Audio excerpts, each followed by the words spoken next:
Most wedding nights end with laughter, soft music, and the quiet relief of two people finally starting there forever. But this one?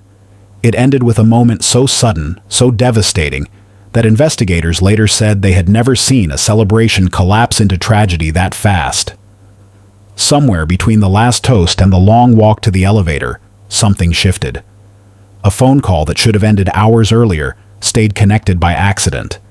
And because of that mistake, the people on the other end heard a moment no one was meant to witness. Her voice, steady at first, changed. Not from fear, but from a kind of stunned heartbreak that only comes when the world you trusted flips in one breath. Then came the argument she never expected to have, the confession she was never supposed to hear, and the panic of someone realizing their secret wasn't a secret anymore. Whatever happened next didn't take long. It didn't need to. One discovery was enough to unravel everything that had been planned, promised, and practiced for months. So here's the question that still hangs over this case. How does a night built on joy turn into the moment someone realizes loving the wrong person can cost them everything? 5:30, we're north of the alleyway, 53rd Street, Rockford,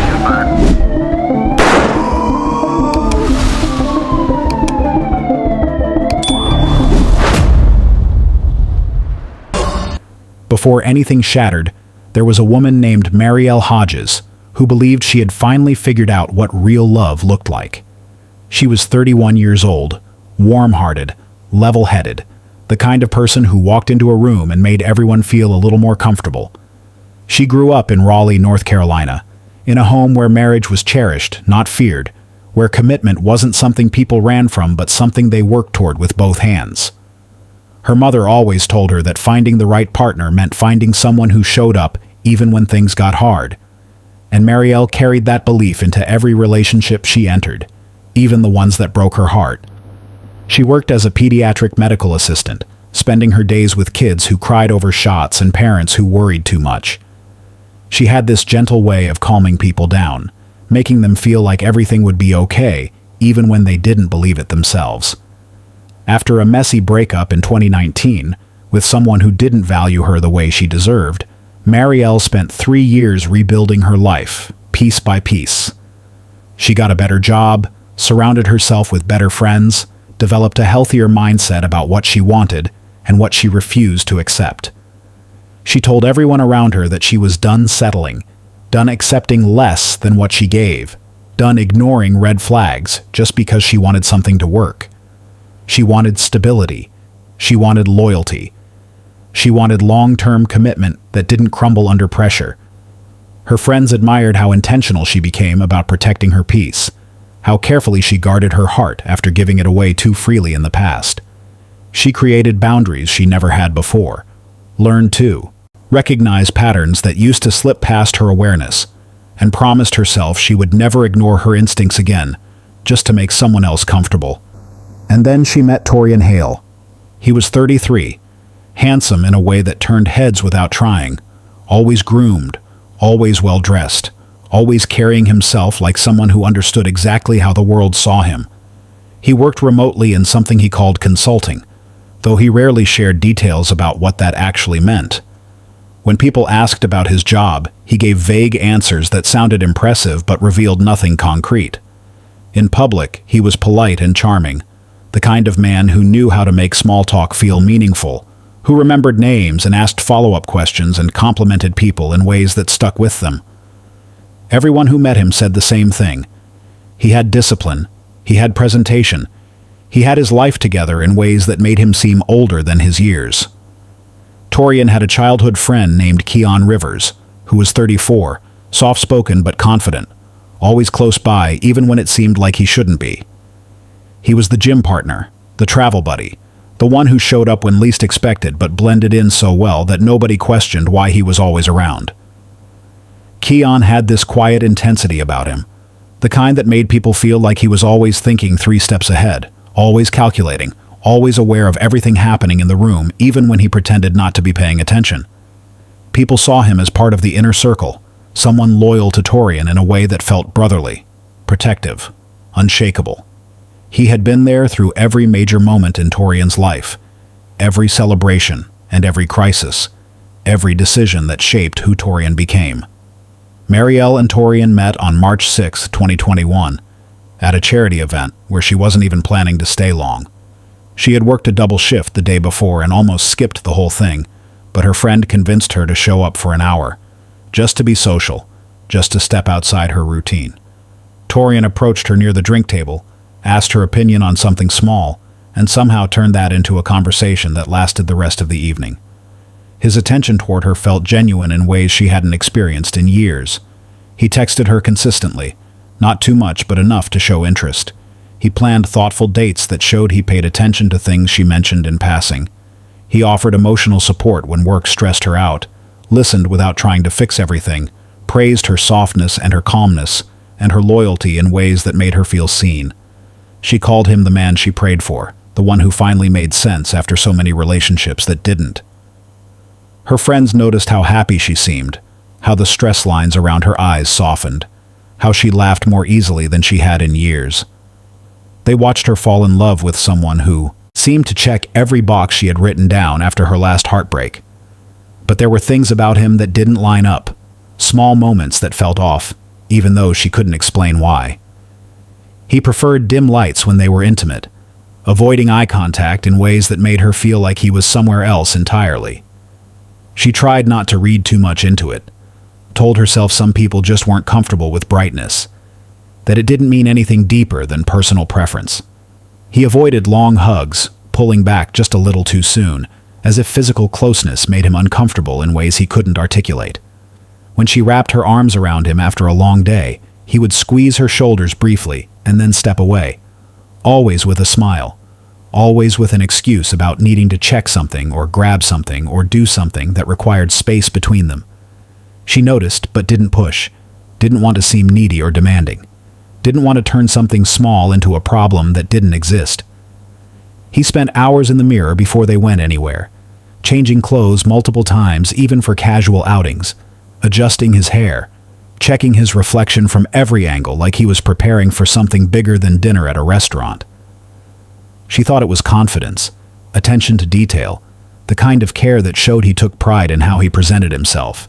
He traveled with Keon frequently, always calling them men's trips, always last minute, always vague about where they were going or what they were doing. When she asked about the trips, he gave her surface-level answers that didn't invite follow-up questions.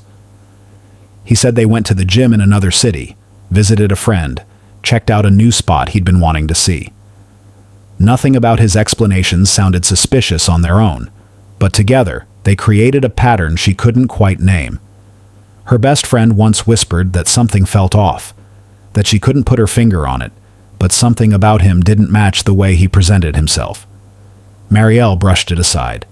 She told herself she was overthinking, that she was letting past relationships make her paranoid, that she needed to trust the man who showed up for her in all the ways that mattered.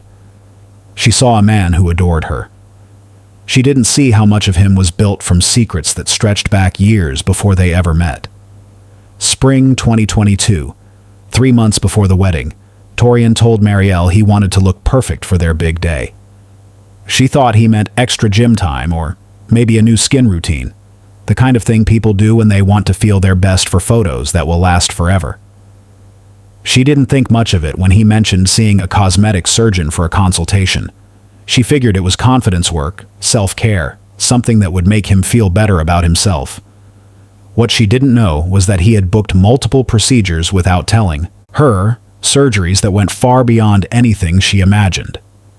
He scheduled everything carefully, spacing appointments so his recovery wouldn't raise too many questions, telling her he had work projects that required him to stay home and focus without distractions. Men who request glute enhancement usually want athletic results, the kind of shape that looks natural, masculine, like they've been training hard for years. Torian didn't ask for that. His surgeon documented requests for rounder, high-set glutes, feminine hip shaping, increased curve definition, projection typically requested by female clients.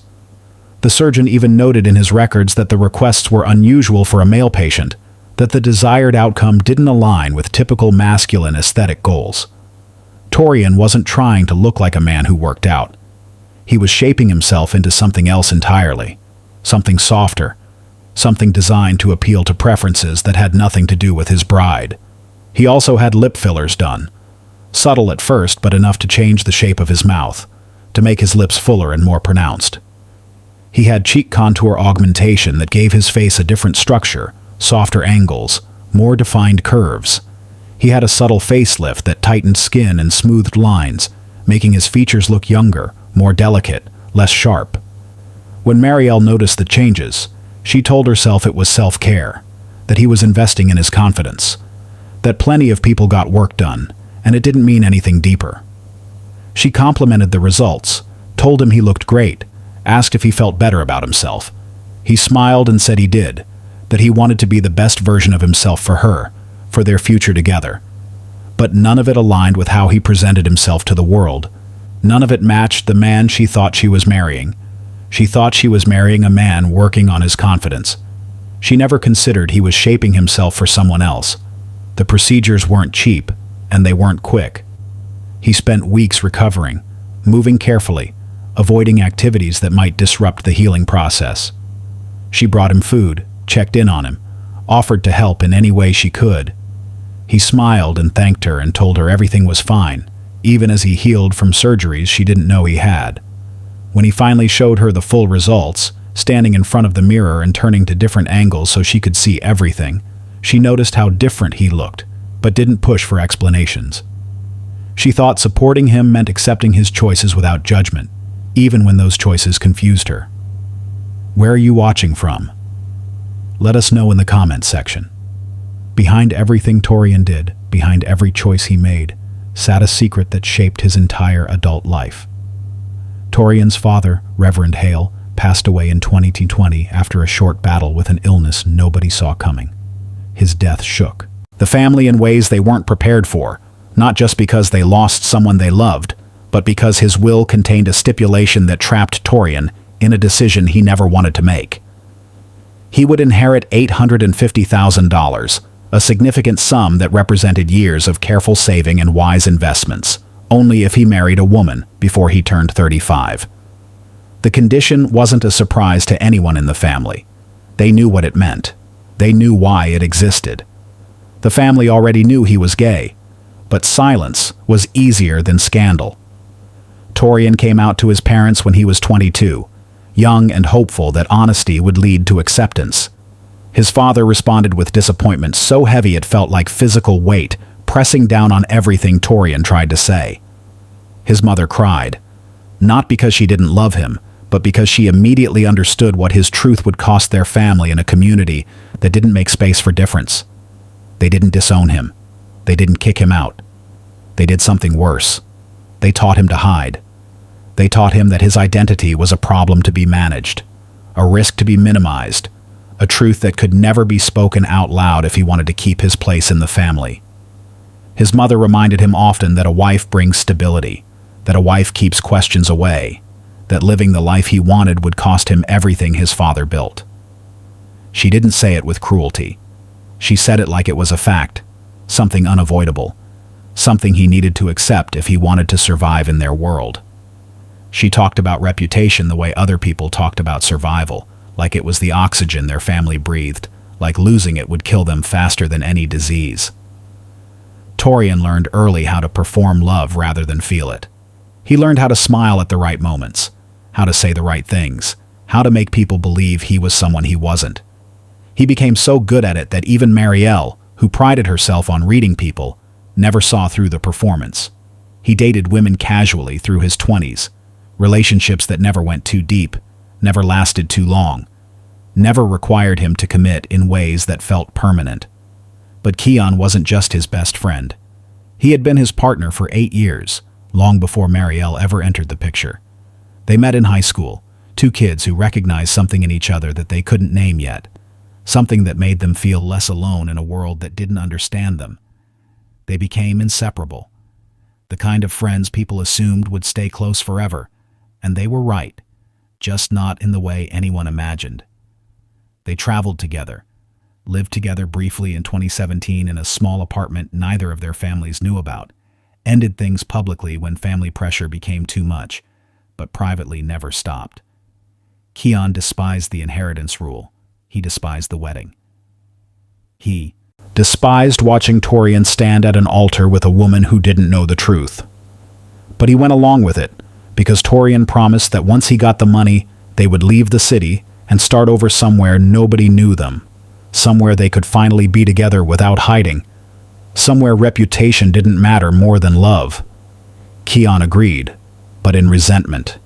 He hated every moment of the charade, hated watching Torian hold Marielle's hand, hated the way people congratulated them on their future together, hated pretending to be happy for a wedding that felt like betrayal, even though he understood why it had to happen. July 14th, 2022. Everything looked perfect. Lavender colors everywhere, soft lighting that made everyone look like they were glowing, family smiling for photos that would be framed and hung on walls for years. The ceremony went smoothly. The vows were spoken without hesitation. The kiss at the altar drew applause from everyone watching. Marielle wore a dress that took her months to choose, something elegant but not over the top, something that felt like her.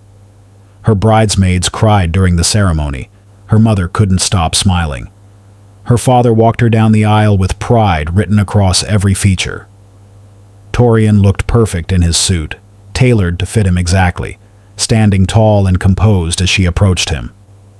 To everyone watching, this was a love story reaching its happiest chapter, but the cameras caught tension in moments nobody paid attention to at the time. Keon staring too long at Torian during the reception, his jaw tight, his hands gripping his glass harder than necessary. His eyes never left Torian for more than a few seconds, tracking his movements across the room, watching every interaction with Marielle like he was keeping score of something only he understood.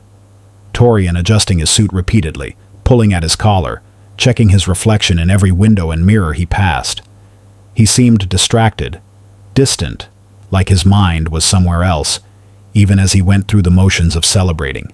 Marielle, unaware of the storm brewing around her, smiling at guests, thanking people for coming, believing this was the beginning of something beautiful. Small moments that didn't make sense until later. Torian avoided kissing her on the lips when pictures were taken, turning his head slightly so the camera caught his cheek instead. Photographers had to ask twice for a proper kiss, and even then it looked stiff, forced, nothing like the passion people expected from newlyweds. He looked away during their vows, eyes drifting to the back of the room where Keon stood watching with an expression nobody could quite read. He flinched when she said she couldn't wait for their future, like those words carried a weight he wasn't ready to hold. Keon's jaw tightened every time she touched Torian's shoulder, every time she leaned into him, every time she acted like the wife she believed she was. The reception ended around 10:50 p.m. Guests filtered out slowly, hugging the newlyweds, offering last words of congratulations, taking final pictures before heading to their cars. Marielle's feet ached from hours in heels. Her face hurt from smiling, but she felt this deep contentment that made all the exhaustion worth it. She said goodbye to her parents, promised to call them the next day, thanked them for everything they had done to make the wedding perfect. By 11:00 p.m., Torian pulled out his phone and texted Keon, who had already left the reception 30 minutes earlier, pretending he had an early morning. The text was simple. Suite 412. Now. Keon had been waiting in his car in the parking garage, and the moment he got the message, he took the back stairwell up to the 8th floor, entering the suite using the spare key Torian had given him days earlier when they finalized their plan. By 11:05 p.m., Keon was inside the suite, and 2 minutes later, Torian arrived using the main elevator, having taken a different route to avoid running into Marielle in case she was still in the hallway. Meanwhile, Marielle had stopped at the hotel gift shop on the 2nd floor to grab a bottle of water and some mints, wanting to freshen up before heading to the suite. She browsed for a few minutes, chatted briefly with the clerk about how beautiful the wedding was, paid for her items, and then made her way back to the elevator. By the time she pressed the button for the 8th floor, it was 11:10 p.m., giving Torian and Keon exactly enough time to be together in the suite, believing they had at least another 10 minutes before she arrived. Marielle stepped into the elevator alone, her heart full of anticipation for what came next. While the elevator climbed to the 8th floor, she pulled out her phone and FaceTimed her bridesmaids. She wanted to share one last moment with them before the night officially became hers and Torian's. She laughed about how tired her feet were, told them how happy she felt, thanked them for everything they did to make the day perfect. Her friends could see the hotel hallway behind her as she walked toward the suite, could hear the excitement in her voice as she talked about finally being alone with her husband. She told them she had a surprise planned for Torian, something special she had been thinking about for weeks, something that would make their first night as husband and wife memorable in all the right ways. The call lasted about 3 minutes as she walked down the hallway, fumbling with her keycard while balancing the phone in her bag. Her friends laughed with her, made jokes about married life, told her to call them tomorrow with all the details. Just as she was about to say goodbye and hang up, the call glitched. The screen froze for a second, her friends' faces pixelating before the image went black. Marielle assumed the call had dropped like it sometimes did in hotels with weak signal. She tucked the phone into her purse without checking, not realizing the audio was still transmitting, even though the video had cut out. The line stayed open, her phone still connected to her friends who were now sitting in silence in the parking lot, confused about whether the call had ended or not. That technical glitch became the evidence that changed everything. Marielle unlocked the door at 11:18 p.m.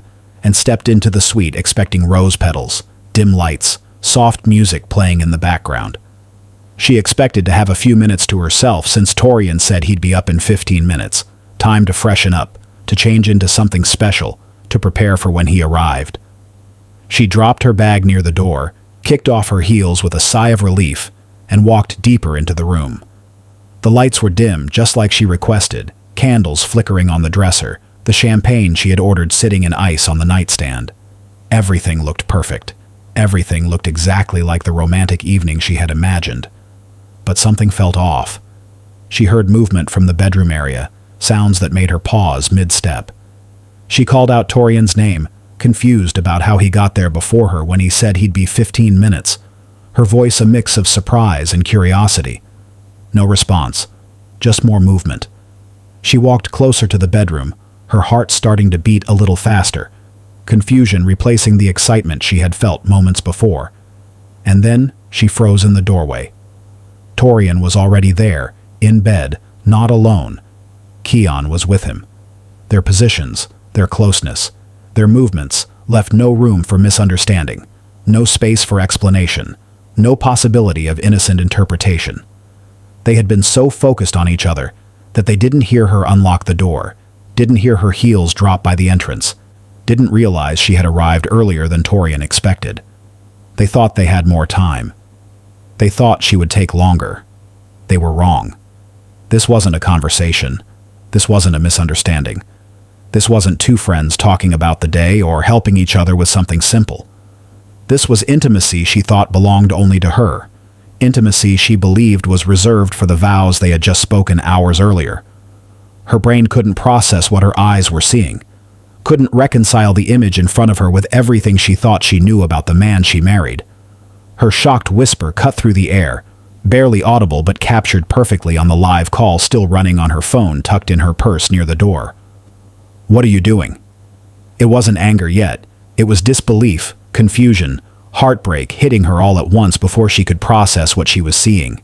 Her voice shook, her hands started trembling. Her entire body went rigid as the reality of the moment crashed into her with force she couldn't absorb. Torian's first words weren't denial. They weren't an attempt to explain. They weren't an apology. They were panic. "You weren't supposed to be here." Not, "I'm sorry." Not, "This isn't what it looks like." Just panic that his carefully constructed world was falling apart in front of someone who could destroy it. Keon shouted that she couldn't tell anybody, his voice sharp and desperate, his eyes wide with fear that everything they had planned was about to collapse because of one woman who walked into the wrong room at the wrong time. He didn't move from where he was, didn't try to hide, didn't even seem embarrassed. He just looked angry, like her presence was an inconvenience rather than a betrayal, like she was the problem for discovering something they should have hidden better. The truth unraveled fast, words tumbling out in a chaotic rush as Marielle demanded answers, and both men realized there was no way to put the secret back in the box. The inheritance, the family secret, the fake marriage, the uncut relationship between Torian and Keon that had never really ended. The body surgeries done not for confidence or self-care, but for Keon's desires, for the way he wanted Torian to look, for the fantasy they were building together outside the reality Marielle thought she was living in. Every question she had ever pushed down, every red flag she had ignored, every moment that felt off suddenly made perfect, brutal sense. The dim lights, the avoided hugs, the hours in the mirror, the trips with Keon, the changes to his body that never aligned with who he claimed to be. All of it connected into a picture so clear she couldn't believe she missed it, couldn't understand how she let herself be fooled so completely. Marielle's heartbreak turned into anger faster than she expected, adrenaline flooding her system as shock gave way to fury. She told them she was done, that she would divorce him, that she would expose everything to his family, and everyone who thought this marriage was real. She told them she wasn't going to protect lies, wasn't going to stay silent while they lived the life they wanted at her expense, wasn't going to let them use her as a cover while they built a future that had nothing to do with her. She said it clearly, firmly, with a conviction that made both men understand she meant every word. And that was the moment her fate shifted.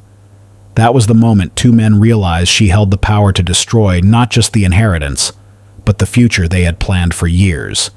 That was the moment everything that came next became inevitable in ways none of them could stop. If you are enjoying this content, like, subscribe, and share it with your loved ones to protect them from the same tragic happening in the future. The call was still live. Her friends heard every second, every word, every shift in tone as the situation escalated beyond anything they could have imagined when they hung up hours earlier at the reception. Marielle said she was leaving, that she was done, that nothing they said could change her mind. Her voice was steady despite the tears starting to fall, steady despite the shaking in her hands, steady because she knew she deserved better than what these two men had given her. Torian told her she couldn't leave, his voice rising, panic bleeding into desperation. He started explaining about the money, about his father's will, about the pressure from his family, as if any of that justified what he had done to her. He talked faster and faster, words tripping over each other, trying to make her understand why he made the choices he did. Keon said she was going to ruin everything, that they had worked too hard and waited too long to let her walk out that door. His tone shifted from panic to something darker, something threatening that made the air in the room feel heavier. He moved closer to her, blocking her path to the door without touching her yet, his body language aggressive in ways that made her step back instinctively. Marielle said she wasn't protecting lies, that she deserved better than this, that they had used her and humiliated her, and she wasn't going to stay quiet about it. She reached for her purse, ready to grab her things and leave, ready to walk away from the nightmare her wedding night had become. She moved toward the door. Footsteps followed. Heavy, fast, purposeful. A struggle began before she could turn the handle, before she could escape into the hallway where other guests might hear, where hotel staff might intervene, where she might find safety. Her voice calling out, sharp and scared, no longer angry but terrified. She tried to push past them, tried to reach for the door handle, tried to scream loud enough that someone outside would hear. Her friends on the other end of the call shouted her name, helpless, unable to reach her, unable to do anything but listen, as the situation spiraled into something none of them could stop. They heard furniture moving, heard her crying, heard her begging them to let her go, heard the panic in her voice as she realized they weren't going to let her leave. A thud. Heavy, unmistakable, the sound of something hitting the floor with force. A second thud, louder than the first. Then breathless, heavy silence that filled the air like pressure before a storm. Her friends kept screaming her name into the phone, begging her to answer, begging someone to tell them what was happening. One of them started crying. Another one started calling 911 on a different phone, all of them frozen in horror as they listened to something they couldn't see but understood was terrible. The line stayed open with nothing but the sound of breathing, movement, panic settling into the reality of what had just happened. Minutes passed that felt like hours. Then they heard sirens in the distance, growing louder, closer, until police stormed the suite and everything that had been hidden in darkness came into the light. She walked in with trust. She never walked out. Her wedding night, the night that should have been the beginning of forever, became the night her life ended in a hotel suite while her friends listened helplessly through a phone line that should have disconnected but stayed open long enough to capture the truth. 11:41 p.m. Officers entered the suite and found Marielle on the floor, unresponsive, her wedding dress still perfect except for the damage that told the story of what happened. The rose petals that should have been romantic were scattered everywhere, evidence of the struggle that took place in a room meant for celebration. Torian's shirt was stained, his hands shaking, his eyes wide but distant like he couldn't believe what he had just done. He stood frozen near the bed, not moving, not speaking, just staring at nothing while officers moved around him with urgency. Keon stood frozen near the window, his breathing uneven, his face pale, his body rigid with the kind of fear that comes when you realize there's no way out. The room was torn apart, furniture moved, evidence of a fight that escalated too fast for anyone to stop. Her phone was still glowing on the floor near her purse, still connected to the call. Her friends still on the other end listening to everything. Police picked it up and heard voices screaming, crying, begging for someone to tell them what was happening. That recording became the most damning piece of evidence in a case that didn't need much convincing. Audio of the confession. Audio of the panic. Audio of the argument that led to violence. Audio of two men realizing they had crossed a line they could never come back from. Timestamps that matched surveillance footage from the hotel hallways. Location data that placed both men in the suite alone with her. Digital breadcrumbs that told the story better than any witness statement ever could. The truth wasn't uncovered by investigation. It was exposed by their own voices, their own mistakes, their own inability to hide what they had done. Detectives collected everything: the phone, the recording, the timeline, the background on the inheritance, the surgeries, the relationship between Torian and Keon that had been hidden from everyone except the people who needed to stay silent. They interviewed hotel staff who remembered seeing both men enter the suite separately, who remembered Keon arriving before Marielle did, who remembered the timeline that proved this wasn't an accident but a choice.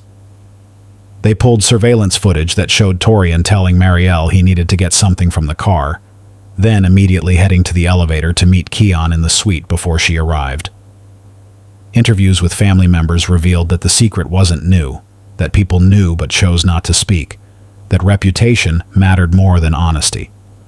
Torian's mother admitted that she knew her son was gay, but pressured him into the marriage anyway, valuing the family name and the inheritance over his happiness, or Marielle's safety. She cried during her interview but couldn't explain why she thought forcing her son into a fake marriage was better than accepting who he really was. Friends came forward saying they always felt something was off but didn't know what, didn't trust their instincts enough to say something, didn't want to interfere in a relationship that seemed happy on the surface. Wedding guests remembered the tension but dismissed it as nerves, as the normal stress of a big day, as nothing worth worrying about. Every piece fit together into a story that was tragic, avoidable, and built on years of lies that finally collapsed under their own weight.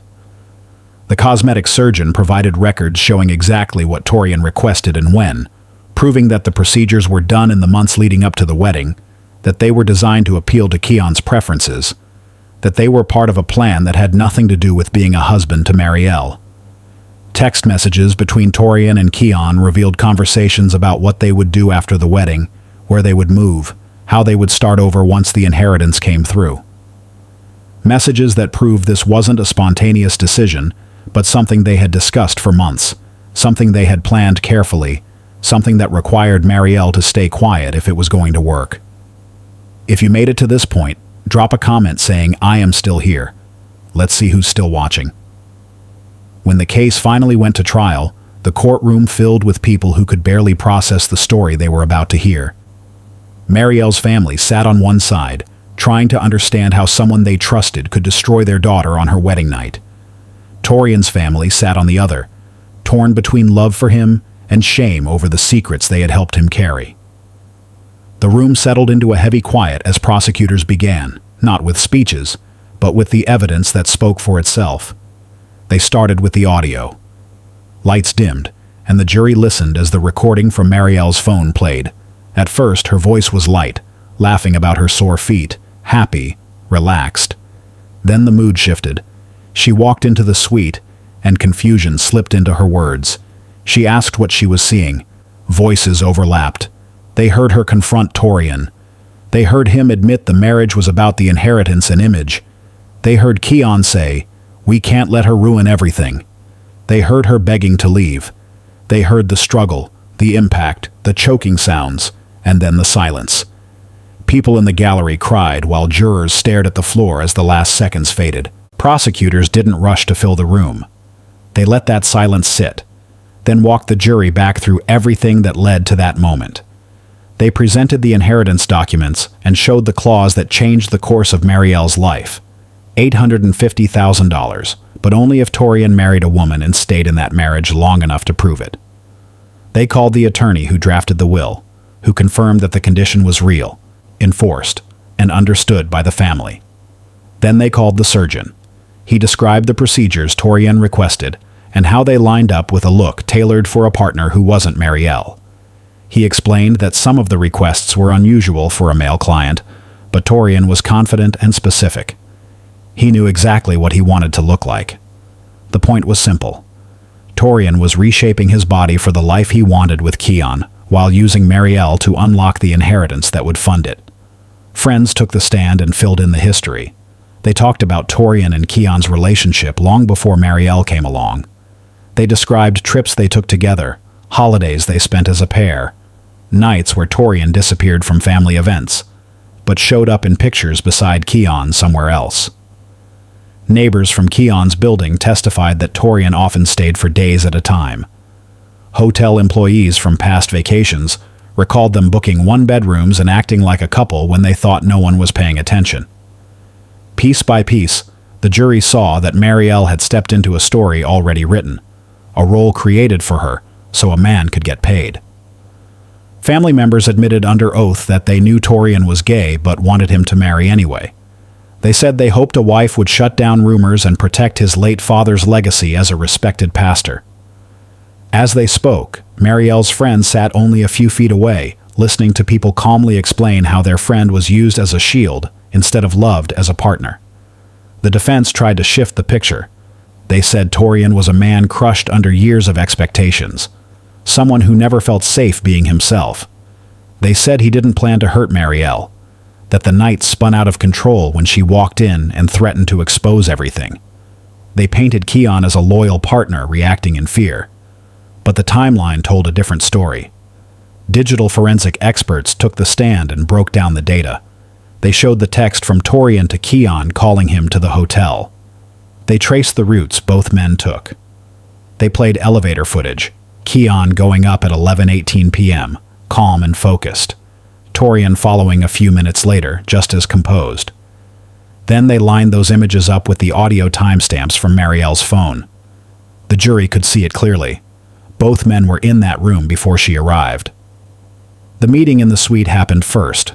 Her discovery happened after. That gap was where intent lived. Marielle's bridesmaids followed. They testified about the call that never fully disconnected.